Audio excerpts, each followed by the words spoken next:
Baik, sebelum perkenalkan, nama saya Tazkia Aulia Zahra. NIM saya 122405161. Saya berasal dari kelas Jurnalistik 3D. Di sini saya akan memaparkan terkait 25 teori komunikasi beserta contohnya. Yang pertama ada teori groupthink, merupakan suatu proses pengambilan keputusan oleh suatu kelompok yang kurang objektif, tidak sesuai realitas, juga tidak bermoral, yang disebabkan oleh tekanan kelompok. Contohnya ketika suatu kelompok mengambil dan membuat satu keputusan yang tidak masuk akal hanya untuk menolak anggapan atau opini publik yang padahal sudah jelas buktinya dan bermoral. Kedua ada teori konvergensi simbolik, teori yang menjelaskan tentang fenomena pertukaran pesan yang memunculkan kesadaran kelompok yang berimplikasi pada hadirnya makna, motif, dan perasaan bersama. Contohnya ketika suatu anggota dalam suatu kelompok bisa saling mengutarakan ide dan gagasannya dengan baik satu sama lain, yang dimana nantinya ide tersebut bisa menjadi suatu visi misi baru bagi kelompok tersebut. Lalu ketiga ada teori disonansi kognitif, membahas mengenai perasaan ketidaknyamanan seseorang yang diakibatkan oleh pemikiran, sikap, dan perilaku yang tidak konsisten dan memotivasi seseorang tersebut untuk mengambil langkah guna untuk mengurangi rasa ketidaknyamanan tersebut.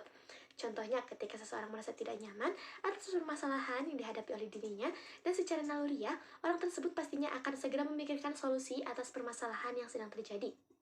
Keempat, ada dialektika relasional, teori yang menggambarkan sesuatu hubungan yang terjadi dalam kehidupan manusia sebagai proses konstan dan bergerak dalam berhubungan. Ada kecenderung saling menentang satu sama lain karena memaksakan suatu keinginan atau kehendak masing-masing. Contohnya ketika seseorang pasangan saling mementingkan ego satu sama lain dan tidak bisa berkomunikasi dengan baik karena suatu konflik tersebut. Lalu 5, ada self-disclosure theory, merupakan proses mengungkapkan informasi pribadi seseorang kepada orang lain atau sebaliknya. Contohnya ketika kecenderungan seseorang dalam bercerita terkait dirinya dengan orang lain, ada satu sisi di mana orang tersebut bisa mengenal dirinya atau tidak, orang tersebut ternyata lebih dikenal orang lain terhadap dirinya sendiri. Yang keenam ada teori penetrasi sosial, proses hubungan di mana individu-individu bergerak dari komunikasi superficial menuju komunikasi yang lebih intim, di mana proses penetrasi sosial mencakup perilaku verbal, perilaku non-verbal, dan perilaku yang berorientasi pada lingkungan. Ketujuh ada teori permulaan interaksi, menjelaskan proses komunikasi antar dua orang yang tidak saling kenal sebelumnya, sehingga berupaya mencari informasi guna mengurangi ketidakpastian. Contohnya ketika dua orang yang tidak saling mengenal mulai mencoba menjalin sebuah komunikasi agar terjalin hubungan dan interaksi satu sama lain. Yang kedelapan ada teori manajemen privasi komunikasi. Adalah teori yang menerapkan batasan terhadap informasi pribadi, kelompok maupun organisasi. Contohnya ketika seseorang menerapkan batasan ketika ia bercerita atau berkomunikasi dengan orang lain terkait hal-hal apa saja yang akan ia sampaikan. Lalu kesembilan ada teori interaksi simbolik, adalah teori yang menjelaskan terkait hubungan yang terjadi secara alami antara manusia dalam masyarakat dan masyarakat dengan individu. Contohnya ketika manusia bisa berinteraksi dengan orang lain dan menjalin hubungan atau relasi ketika mereka mendapat respon dari simbol yang diberikan secara baik, baik secara verbal maupun secara non-verbal. Kesepuluh ada teori jaringan, adalah teori yang menjelaskan terkait hubungan-hubungan sosial atau pola objektif ikatan-ikatan yang menghubungkan para anggotanya. Contohnya bentuk kerjasama yang baik yang dilakukan antar perguruan tinggi dalam upaya meningkatkan kualitas lulusannya. 11 ada teori ekologi media, adalah teori tentang studi media dan proses komunikasi mempengaruhi persepsi manusia, perasaan, emosi, dan nilai teknologi yang dapat mempengaruhi komunikasi melalui teknologi baru. Contohnya yaitu ketika suatu media dapat mempengaruhi sikap maupun persepsi seseorang dengan mudahnya melalui informasi yang diberikan oleh media tersebut.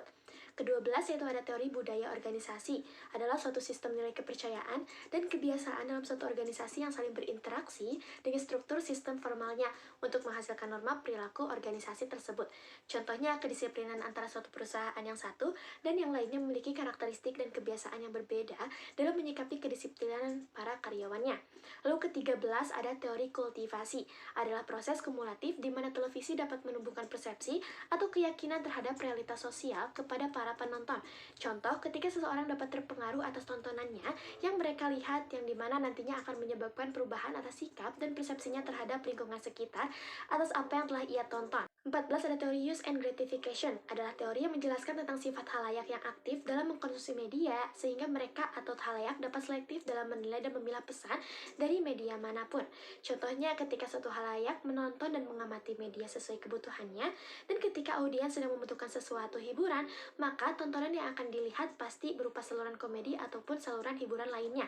15 ada teori spiral of silence, teori yang menyatakan tentang orang-orang yang memiliki sudut pandang minoritas akan cenderung banyak diam dan tidak banyak berkomunikasi, dan orang yang memiliki sudut pandang mayoritas akan lebih terdorong untuk banyak berkomunikasi.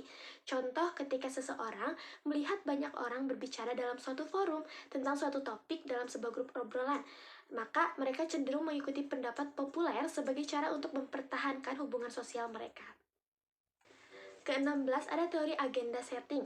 Teori ini berfokus pada kemampuan media massa untuk memilih topik suatu masalah yang akan diangkat dan menjadi perhatian masyarakat serta membuat masyarakat dapat memandang topik tersebut. Contohnya, media dengan bebas dapat memilih isu apa saja yang ingin dia besar-besarkan dan dipublikasikan kepada halayak ramai. Ke-17 ada teori social learning. Adalah teori tentang suatu pembelajaran dan pembentukan kepribadian secara behavioral atau kebiasaan. Contohnya ketika seseorang anak akan mencontoh perilaku atau kebiasaan kecil dari orang tua maupun dari lingkungan sekitarnya.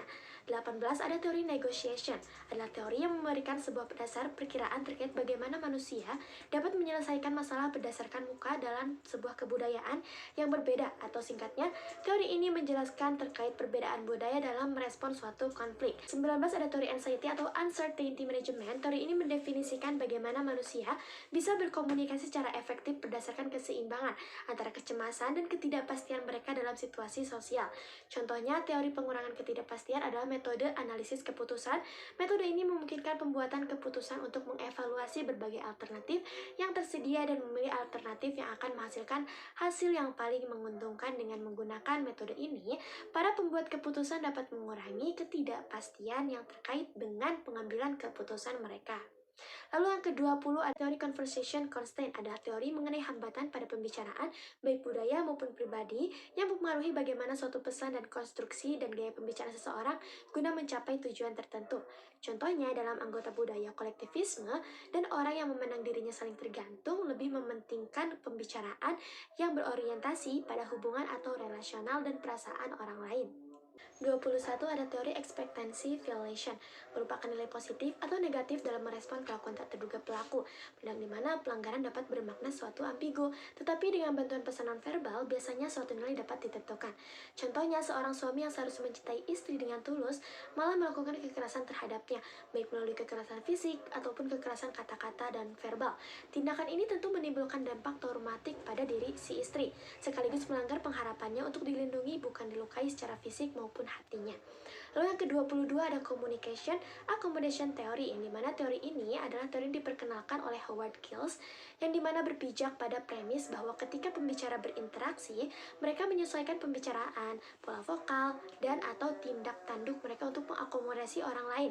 Teori akomodasi komunikasi menyatakan bahwa dalam percakapan orang memiliki suatu pilihan, yaitu konvergensi, divergensi, dan akomodasi berlebihan. Lalu yang ke-23 ada high context, yang dimana menekankan bahwa komunikasi atau pesan berkonteks tinggi adalah komunikasi yang sebagian besar informasinya berada pada konteks fisik atau terinternalisasi diri orang tersebut. Sementara sangat sedikit yang berada dalam pembagian pesan yang dikodekan eksplisit atau ditransmisikan.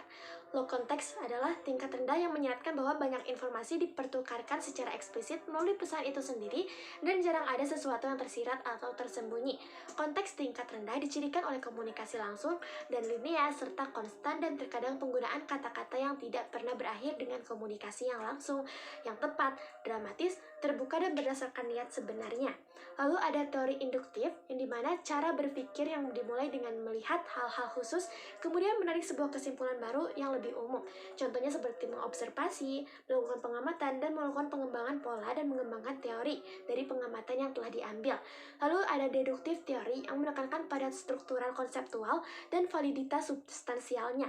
Contohnya mengambil teori dan melakukan pengamatan secara mendalam terkait hubungan teori yang diambil. Terakhir ada teori informasi strukturasi. Teori dalam ilmu sosial yang berfokus pada penciptaan dan pemeliharaan sistem sosial dengan menganalisis interaksi antara struktur, aturan, dan sumber daya, dan juga agent, individu, atau suatu kelompok yang bertindak. Begitu saja yang dapat saya sampaikan. Saya Tazkia oleh Zahra. Terima kasih dan mohon pamit undur diri. Assalamualaikum warahmatullahi wabarakatuh.